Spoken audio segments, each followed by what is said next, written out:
I decided I wanted to do sort of creative, practical work. So I did a few placements with theatre companies, and I got a bit of work at some film studios trying to do prop making. And I did a trial period here working for Jeff and Jenny. I hadn't done much work with clay before that, so that was a really interesting and fun job. And I was working for them on and off when they had projects, and in between I was sort of doing other sort of decorating work. After a couple of years doing that, I decided that this was the most interesting work that I was doing, so I managed to get some funding, and now I'm doing an apprenticeship here.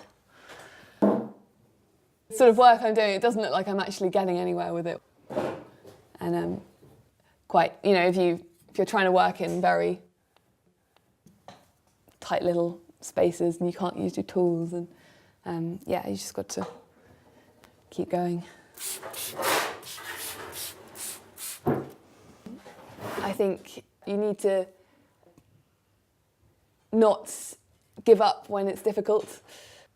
I think you need to have a good eye, a sort of steady hand. I think what's really nice about working here is, unlike in sort of film work where there's always a lot of time pressure and you just try and get things done as quickly as you can, the work here is, the idea is to try and get it to the highest standard that it can possibly be. So if you think something's finished, then often you can sort of stand back and look at it again and realise that you could do it a lot better. And yeah, just to keep going until something's as good as it possibly can be.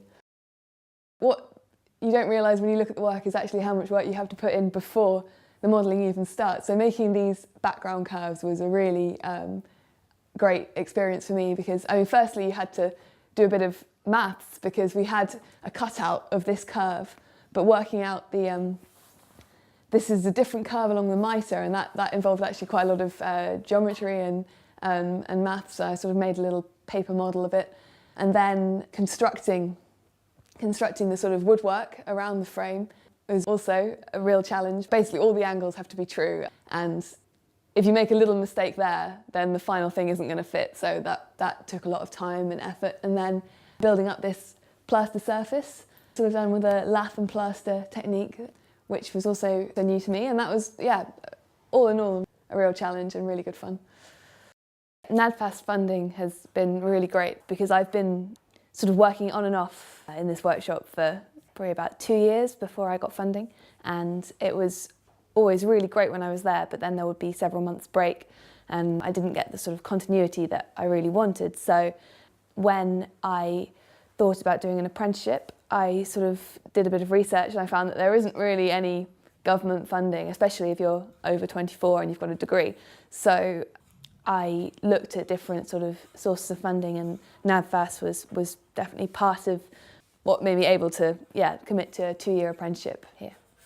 I really enjoy every day in this workshop because there's so much variety and there's so much to learn. It's really amazing to have such sort of one-to-one attention. So I really enjoy everything about the job.